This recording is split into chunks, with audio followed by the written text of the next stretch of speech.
Hello everyone. आज है day 18 English assignment का और मैंने आज खूब टाइम निकाल के बहुत मन से बनाया आपके लिए इंग्लिश असाइनमेंट। देख रहे हैं आप, कलर्स देख रहे हैं।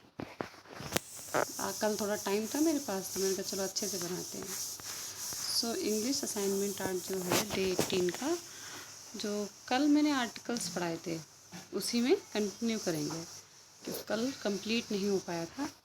और मैंने कल बोला था कि 3 पार्ट्स में किया करेंगे अब असाइनमेंट। पहला रहेगा ग्रामर पार्ट, दूसरा रहेगा स्पीकिंग पार्ट और तीसरा रहेगा लर्निंग पार्ट। तो ग्रामर पार्ट पे स्टार्ट करते हैं। ग्रामर में कल जैसे आर्टिकल्स हुए थे, रेड कलर में मैंने आर्टिकल्स लिख रखा है। तो आर्टिकल्स कल एक्सप्लेन किया था। आर्टिकल्स किसी नाउन से पहले लगते हैं, किसी पर्सन, प्लेस और थिंग, कोई इंसान हो, कोई चीज़ हो, कोई जगह हो, तो उससे पहले लगते हैं। तो किस तरह के होते हैं? 2 होते हैं, एक होता है इंडेफिनिट, एक होता है डेफिनिट।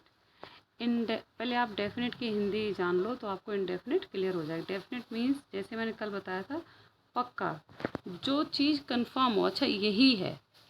जैसे मैं कहूँ कि एक लड़का मिला मुझे, कल एक लड़का मिला, ठीक है, तो एक लड़का पक्का है कौन मिला भाई? एक लड़का, लड़के तो बहुत हैं दुनिया में, है ना, कौन मिला ये नहीं पता। तो कल एक लड़का मुझे मिला तो मैं उसमें इंग्लिश बनाऊंगी। I met a boy yesterday.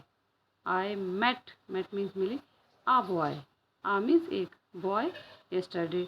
तो आ इसलिए लगाया क्योंकि लड़के बहुत सारे हो सकते हैं दुनिया में, तो पता नहीं कौन मिला। लेकिन जब मैं ये बात बोलने के बाद कि कल मुझे एक लड़का मिला, उस लड़के की मैं अगली खासियत बताऊं, उसके बारे में अगला सेंटेंस बोलूं, तो कंफर्म हो जाएगा कौन सा वाला लड़का। अब जैसे मैं ये बोलूं कल मुझे एक लड़का मिला जो मेरे मायके में रहता है, तो मायका कायमगंज है, ठीक है, जो कायमगंज में रहता है। कल मुझे दिल्ली में एक लड़का मिला जो कायमगंज में रहता है। अब इसको आई मेट अ बॉय, वैसे तो होगा I met a boy yesterday who lives in Kaimganj. लेकिन आगे जो क्वेश्चन, अगर मैं इस तरह से बोलूँ कि कौन सा लड़का, कोई मुझसे पूछे, जैसे मैं घर आके बताऊँ कि अरे मुझे आज एक लड़का मिला, तो मैं बोलूँगी आई मेट अ बॉय आज या कल। आज बोलूँगी टुडे, कल बोलूँगी yesterday. I met a boy. अब मुझसे कोई ये पूछे क्वेश्चन कौन सा लड़का, तो इस जो कौन सा है ना, जो शब्द है कौन सा, इसके जवाब में जो बोला जाता है, इसका जो जवाब दिया जाता है वो एक पक्का आंसर होता है कि नहीं यही वाला, और वहीं पे लगता है दा, THE दा। अच्छा, दा को ना कभी मैं दी बोलूँगी, कभी दा बोलूँगी, दोनों बोलूँगी। और आप पहले ध्यान देना मैं कहाँ दा बोल रही हूँ, कहाँ दी बोल रही हूँ। फिर मैं इसी ग्रामर पार्ट में नीचे आपको अच्छे से समझाऊँगी कि दा कहाँ पे बोलना है और दी कहाँ पे बोलना है, ठीक है। ये आप स्पीकिंग अगर सीखना चाह रहे हो और आप चाहते हो आपकी स्पीकिंग का कोई मजाक ना उड़ाए, तो इतनी छोटी चीज़ है, आपको दा स्पेलिंग वही है THE, लेकिन कहाँ पे दा बोलोगे, इसको कहाँ पे दी बोलोगे, ये सीख लो। नहीं तो जिसको इंग्लिश आती होगी उसके आगे आप गलत बोल दोगे दा या दी में से, तो वो मनी मन मुस्कुराएगा, ठीक है। तो हम क्यों ऐसा चांस दें, हम सही बोलना सीखेंगे। सो जब किसी के बारे में बात होती है और ये पूछा था कौन सा वाला, तो कौन सा वाला का जो जवाब है वही, उस जवाब के पहले दा लगेगा। जैसे मैं कहूँ मुझे एक लड़का मिला कल, तो अगर मेरी बहन या कोई पूछता है कौन सा वाला, मैं कहूँ वही जो कायमगंज में रहता है, तो क्या लिखेंगे उसके लिए, द बॉय, वो लड़का जो कायमगंज में रहता है, वह लड़का, जो लड़के तो बहुत सारे हैं, मैं एक लड़के से मिली, आई मेट अ बॉय। तो बहुत सारे होने की वजह से, बहुत सारे भीड़ में से कोई एक हम बता रहे हैं तो उसको आ लगाएंगे। बहुत सारी भीड़ में से किसी एक को बता रहे हैं जिसका अता पता नहीं है, तो उसको उसके आगे आ लगाएंगे, ए या एन। लेकिन जब उसका अता पता चल जाता है और ये पता चल जाता है इस भीड़ में से वो जो एक लड़का है वो कौन सा है, तो फिर उसके आगे दा लगाएंगे। सो मैं एक लड़के को मिली कल, I met a boy yesterday. अब आगे कोई पूछे कौन सा वाला लड़का, तो मैं उसका जवाब दूंगी वह लड़का जो कायमगंज में रहता है, वह लड़का जो कायमगंज में रहता है। तो इसकी इंग्लिश बनेगी लड़का जो कायमगंज में रहता है, the boy, the boy, the boy who lives in Kaimganj. Who के बाद लिव, रहना का है लिव, और लिव में एस क्यों जोड़ा वो अभी आप लर्न कर लो, टाइम आने पे, सही टाइम आने पे एक्सप्लेन करूँगी। तो भीड़ में कोई एक लड़का मिला, आई मेट अ बॉय। अब ये ध्यान रखना, मैं बार बार भीड़ बोल रही हूँ तो आप ऐसा नहीं मानना बहुत सारे, नहीं, हम एक ही की बात कर रहे हैं, लेकिन कोई भी एक भीड़ में से उठा के कोई एक, कोई एक के लिए ए या एन आता है, ये ध्यान रखना, ए या ए एन एक के लिए आता है, लेकिन कौन सा एक ये नहीं पता है तो आप ए एन लगाएंगे और ए लगाएंगे। अगर कौन सा एक है ये पता चल गया तो दा या दी लगाएंगे। तो जो लड़का कायमगंज में रहता है, जो लड़का कायमगंज में रहता, अब तो पता चल गया ना कौन सा लड़का है, ऐसे नहीं बहुत सारे में से एक चुना, फिर उसकी अगली खासियत बता दी, जो लड़का कायमगंज में रहता है, the boy, the boy who lives in Kaimganj. तो ये कंफर्म हो गया कि अच्छा ये वही लड़का है। तो इसमें क्या करेंगे कि आपको ये क्लियर होना चाहिए। अब जैसे मैं कल एक चीज़ और बताती हूँ, जैसे मैं मार्केट गई, मैंने एप्पल्स ख़रीदे, ठीक है। अब एप्पल के ठेले पे तो एप्पल्स बहुत सारे रहते हैं। अब मैं आपको एक एप्पल की बात करती हूँ, क्यों, क्योंकि एक, वैसे तो कई सारे खरीदते हैं, आधा किलो 1 किलो, लेकिन एक की इसलिए बात कर रही हूँ क्योंकि एक एप्पल बताने से मैं आपको ए एन और दा का फ़र्क समझा पाऊँगी। तो कुछ देर के लिए मान लो मैंने एक एप्पल ख़रीदा, या फिर एक एप्पल तो सही नहीं लगता बोलने में, एक तरबूजा बोल लो, ठीक है, एक तरबूज तो एक खरीद सकते हैं, बड़ा होता है ना। तो मान लो कल मैंने एक तरबूज ख़रीदा, ठीक है।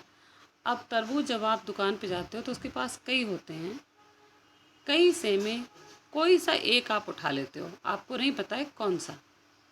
तो जब कई भीड़ में से एक उठाया तरबूज, तो मैं बोलूँगी आई परचेज्ड आ वाटरमेलन।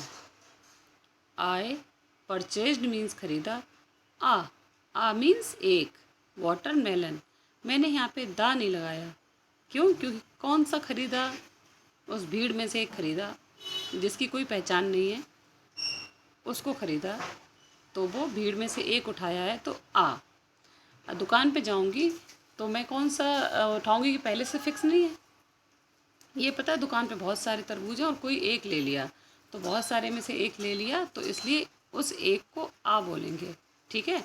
उसकी अभी कोई खासियत दूसरी नहीं बताई है, उसकी कोई दूसरी खासियत नहीं बताएगी। जब उस तरबूज की मैं दूसरी खासियत बताऊंगी तो दा लगाऊंगी। अभी तो सिर्फ आप ये समझो दुकान पे बहुत सारे तरबूज हैं, उसमें से कोई एक लिया तो आ लगाया। आई परचेज्ड आ वाटरमेलन। मैंने एक तरबूज ख़रीदा। अब ख़रीदने के बाद मैं उसको घर पे ले आई। सोचो, ध्यान से सुनो, जब दुकान पे थे बहुत सारे तरबूज तो कौन सा एक ख़रीदा, कौन सा एक ख़रीदने वाली हूँ, कौन सा एक ख़रीदूँगी नहीं पता, लेकिन जैसे ही मैंने एक ख़रीद लिया, अब अगर मैं उस ख़रीदने के बाद उसको मैंने घर पे ला के रख लिया, और अगर मैं घर में लाने के रखने के बाद तरबूज के बारे में बात करूँगी तो इसका मतलब है उस तरबूज के बारे में बात करूँगी जो मैंने ला के रख लिया है। अब वो भीड़ में नहीं है, अब ये पक्का पता है कि यही तरबूज है और इसी के बारे में बात करेंगे। तो अब मैं आगे सेंटेंस बोलना चाहती हूँ कि जैसे पहला सेंटेंस था, कल मैंने एक तरबूज ख़रीदा, आई परचेज्ड आ वाटरमेलन यस्टरडे। आगे बोलूँ कि जो तरबूज कल मैंने ख़रीदा वो खट्टा था, वो खट्टा था। अब कौन सी तरबूज की बात कर रही हूँ मैं, उसके दुकान के सारे तरबूजों की नहीं, या उसकी दुकान पे रखे किसी एक तरबूज की नहीं, मुझे कौन सा पता है कौन सा खट्टा है, नहीं। जब उसमें से लाके मैंने घर पे रख लिया, अब मुझे पक्का पता है यही वो तरबूज है जो खट्टा निकला। यही वो तरबूज है जो खट्टा निकला। समझ रहे हो?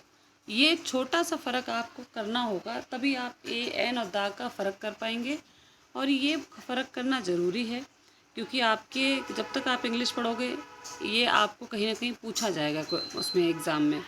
ए एन और दा में टिक द करेक्ट आंसर या फिल इन द ब्लैंक्स या मैचिंग में ये पूछा जाएगा। फिर जब आप आगे बढ़ जाओगे, सरकारी नौकरी के लिए जाओगे, तब भी आपको ये चीज़ें क्वेश्चन में आती हैं, ए एन और दा का फ़र्क।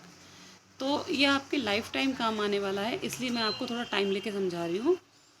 जब दुकान से तरबूज ख़रीदा तो उसकी कोई पहचान नहीं थी, किस तरबूज के बारे में बात कर रहे हैं नहीं पता था। जब घर पे लाके रख लिया और अगर वो खट्टा निकला है तो मुझे ये पता है कि दुकान के सारे तरबूज की बात नहीं कर रही मैं कि सारे तरबूज खट्टे हैं, लेकिन जो मैंने ख़रीदा वो तरबूज खट्टा है। तो इसलिए मैं बोलूँगी कि जो तरबूज मैंने कल ख़रीदा वो खट्टा था। तो अब क्या बोल, या फिर इसको थोड़ा सिंपल करते हैं, नहीं तो आपके लिए सेंटेंस लंबा हो जाएगा। मैंने कल एक तरबूज ख़रीदा और फिर जो मैंने ख़रीदा वो खट्टा था। तो आई परचेज्ड वाटरमेलन येस्टरडे। आगे वाला सेंटेंस है द वाटरमेलन। The watermelon. पहले थोड़ा लंबा कर देती हूँ सेंटेंस, जिससे कि सेंस बन जाए, फिर मैं उसको छोटा करके बता दूँगी। अब मैं बात कर रही हूँ उस वाटरमेलन की जो कि मैं घर पे ले आई हूँ। तो हिंदी में बोलेंगे जो तरबूज मैंने कल ख़रीदा वो खट्टा था। The watermelon.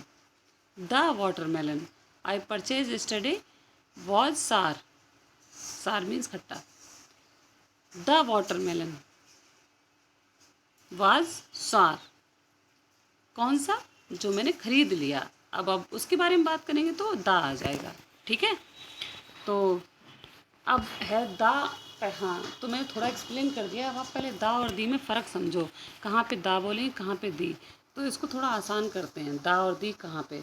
देखो, कल मैंने आपको बताया था ए एन कहाँ लगेगा।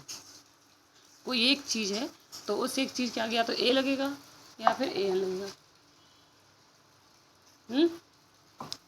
तो ए एन कहाँ लगेगा और ए कहाँ लगेगा, उसके लिए मैंने बताया था कि आप बचपन से जो पढ़ते आ रहे हो ना कि अगर कोई शब्द स्टार्ट हो रहा है ए ई आई ओ यू से, तो उसके आगे ए एन लगेगा नहीं। अब वो भूल जाओ, ठीक है, उसको दिमाग से बिल्कुल इरेज कर दो।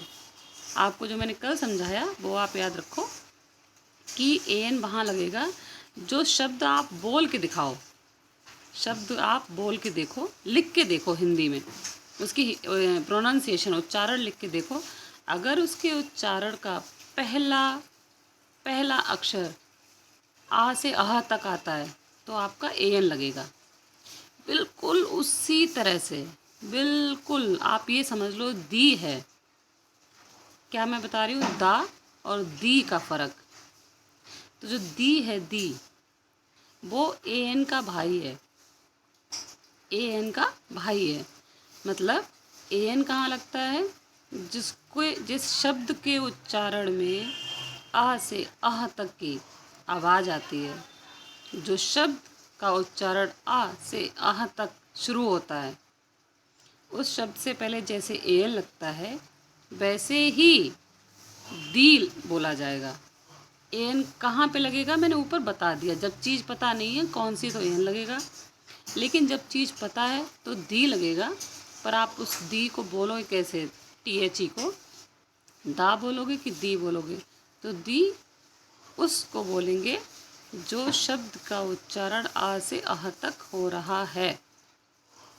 आ से आह तक उच्चारण शुरू हो रहा है, और यानी कि दी जो है वो ए एन का भाई है और जो दा है वो ए का भाई है। दा जहाँ पे ए लगेगा वहीं पे दा लगेगा, जबकि डेफिनेट हमें यूज़ करना होगा आर्टिकल। और जहाँ पे ए एन लगेगा वहाँ पे दी लगेगा जब हमें डेफिनेट आर्टिकल यूज़ करना है।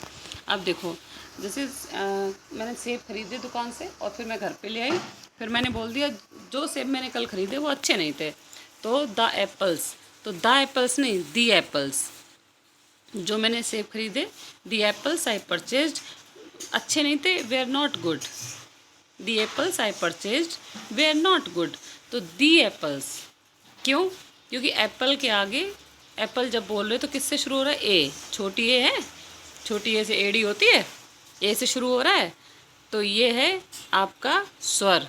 और जैसे मैं आपको बता चुकी कल ए एन के बारे में, ए और एन के बारे में, ए एन के बारे में, बिल्कुल उसी तरीके से आप दी और दा का ध्यान रखोगे। स्वर से शुरू होगा, दी बोलोगे, व्यंजन से शुरू होगा, दा बोलोगे, ठीक है। और इंग्लिश के स्वर व्यंजन भूल जाओ, हिंदी वाले स्वर व्यंजन याद रखो। ए और ए एन के लिए भी हिंदी वाले स्वर व्यंजन, और दी और दा के लिए भी हिंदी वाले स्वर व्यंजन। तो दी एप्पल्स इसलिए क्योंकि एप्पल जो है ए से स्टार्ट हो रहा है, छोटी एड़ी होती है, ए से एड़ी, उससे स्टार्ट हो रहा है, तो हम लगाएंगे दी। ऐसे दी एग्स, एग्स जो है वो जब लिखोगे एग्स का उच्चारण तो ए से एडी से स्टार्ट हो रहा है, तो दी एंड्स, चींटियाँ, तो आप एंड्स लिखोगे तो ये भी ए की एड़ी है, ए से एड़ी, ऊपर डॉट लगा हुआ है अंगा वाला, तो ए से एड़ी से स्टार्ट हो रहा है इसलिए दी लगाओगे। अब आता है बर्ड्स, द बर्ड्स, ये बा है, बा, तो ये स्वर नहीं है, ये व्यंजन है, इसलिए दा बोलेंगे, द बर्ड्स। ऐसी द प्लांट्स, पी से, पा से स्टार्ट हो रहा है, आधा पा की वजह से दा लगाएंगे। क्वेश्चन, आधे का से स्टार्ट हो रहा है, दा लगाएंगे। अब थोड़े और सुनो, देखो एक ही लाइन में दा और दी कैसे बोलते हैं, ध्यान से देखना। पहला लाइन है, this is the end of the film. देखो आगे दी टी एच ई है, पीछे टी एच ई है, लेकिन दोनों का अलग अलग होगा। एक जगह दी बोलेंगे, एक जगह दा बोलेंगे, है ना, कितना इंटरेस्टिंग। ये मुझे बहुत मज़ेदार लगता है। So this is the end, this is the end, the नीचे मैंने हिंदी भी लिखी हुई है। दी एंड इसलिए क्योंकि ए एंड जो है वो ए की एडी, ए से एडी से स्टार्ट हो रहा है, तो हम दी लगाएंगे। और जो फिल्म है वो फा से फल से शुरू हो रही है, तो हम दा लगाएंगे, ठीक है। ऐसे the eggs are in the plate, eggs जो है ए की एडी से स्टार्ट हो रहा है, तो हम दी लगाएंगे। प्लेट पा, आधे पा से शुरू हो रही है, तो हम दा लगाएंगे।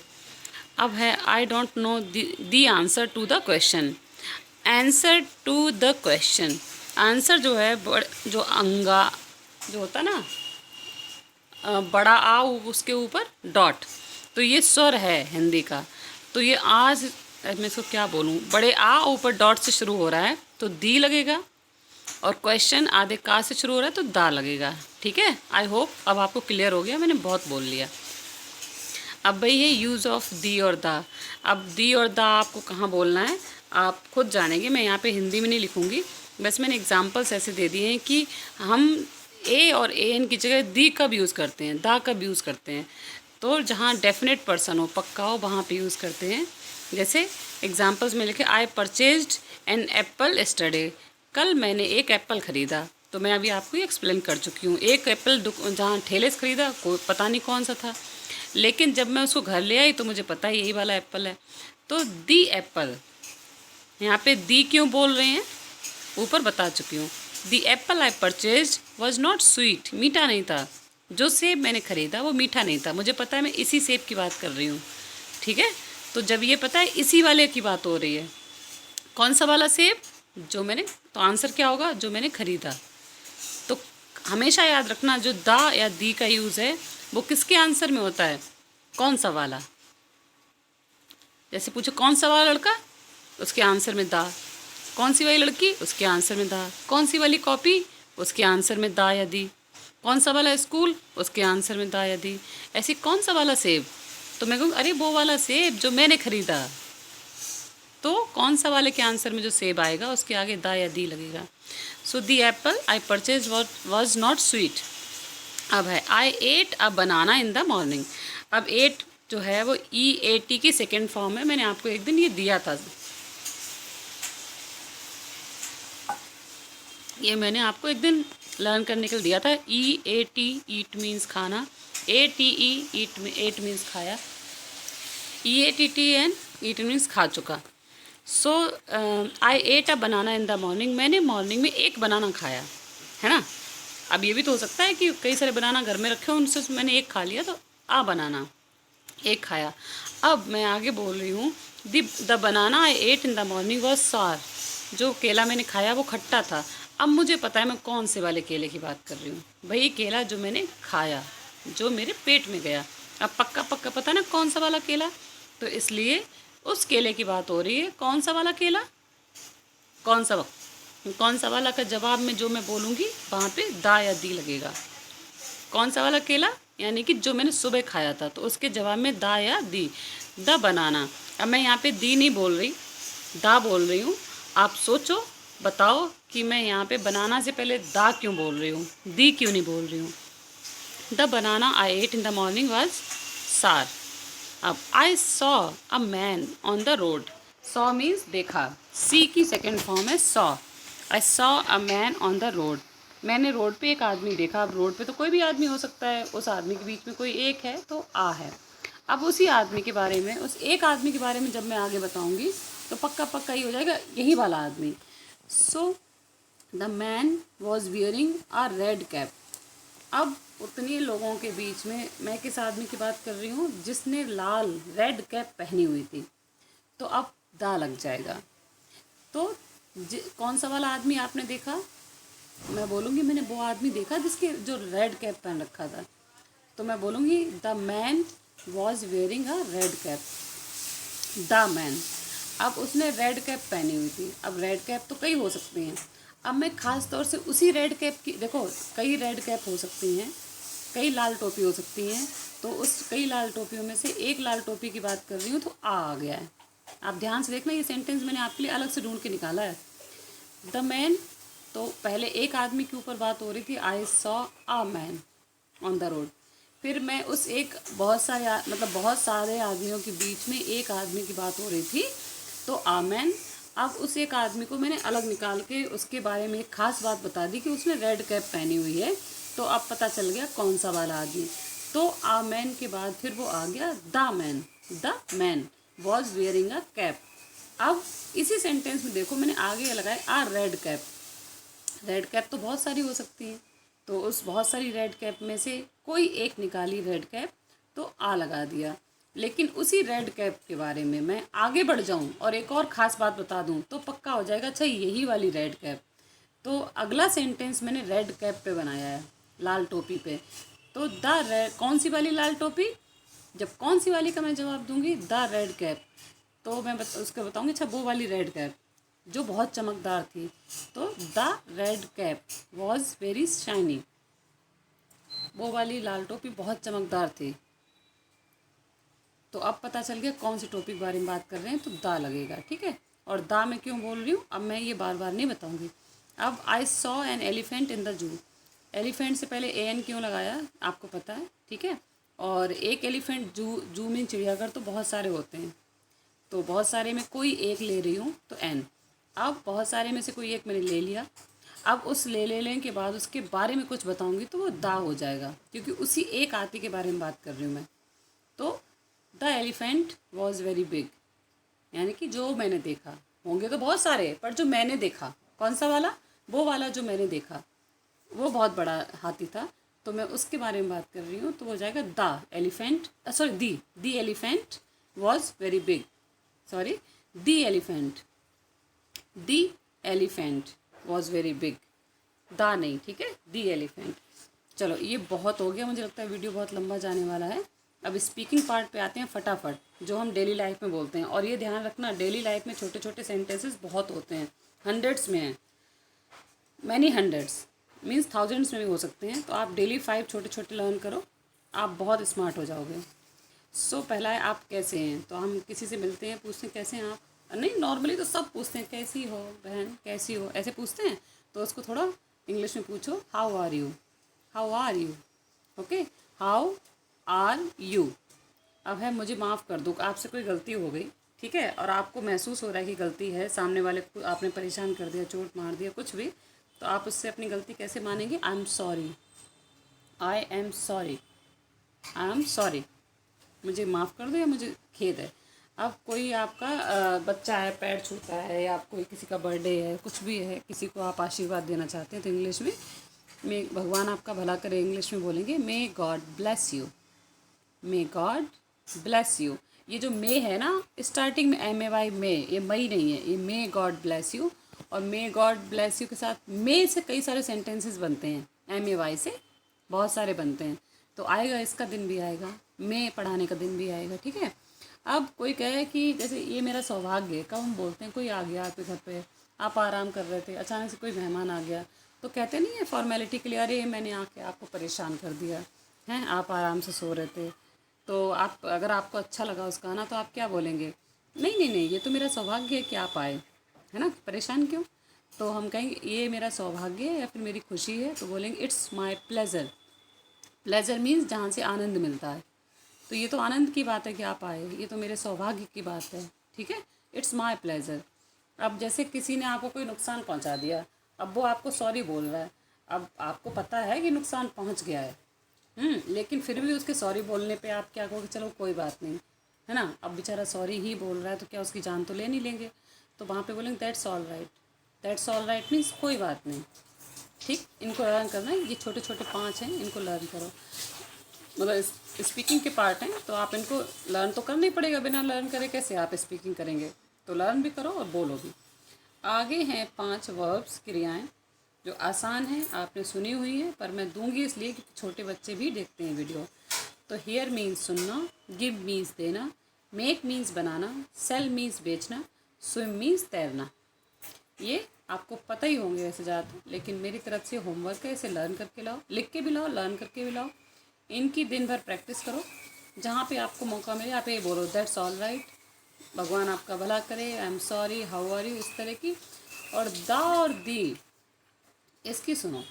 इसका होमवर्क ये है, आपके आसपास जितनी चीज़ें हैं, ठीक है, जितनी, भाई जैसे मैंने कल बताया था, मेज़ है, गाड़ी है, पेड़ है, पौधा है, बच्चा है, साइकिल है, जो भी दुकान है, रोड है, आप उसके आगे दा और दी लगाओ, मान के चलो यही वाली रोड, दा और दी का पक्का पक्का, जो रोड्स तो बहुत हैं, ठीक है, जब बहुत सारी रोड्स में किसी एक की बात करेंगे तो ए या AN लगेगा, बट आप मान के चलो नहीं, चिलसरा वाली रोड, स्कूल माता चंद्रावती स्कूल, दुकान जो भी है वहाँ अपने आसपास रिपेयरिंग दुकान, वही दुकान। तो आप फिक्स मान लो मैं इस दुकान की बात कर रहा हूँ, इस रोड की बात कर रहा हूँ, इस दुकान की बात कर रहा हूँ, इस वाली मेज़ की बात कर रहा हूँ, इस वाले पेन की, पक्का पक्का जो चीज़ें सामने दिख रही हूँ उनके लिए दा लगेगा। आप दा और दी रखो और उनको हिंदी में लिख के लाओ, दा है कि दी है, ठीक है। जैसे मैंने ये देखो दी एप्पल्स लिखा हुआ है, ऐसे ही आप उच्चारण के साथ दा या दी लगा के लिखो। ये आपका होमवर्क है, यही असाइनमेंट है। मुझे लगता है वीडियो बहुत लंबा हो गया है, बट क्या करें बच्चों, जहाँ पे कन्फ्यूज़न वाले टॉपिक्स होते हैं वहाँ पे एक्सप्लेन करना होता है, और आई विश कि मैंने सही से एक्सप्लेन किया है। क्योंकि मैं जब मैंने इंग्लिश पढ़ी थी, हमारे कोई टीचर इतना अच्छे से एक्सप्लेन नहीं करता था। और मैं आपको फैक्ट बताती हूँ, फैक्ट, आप समझोगे इस चीज़ को। मैंने कल ही सही से समझा, कल, कि दा और दी कहाँ पे बोलना है।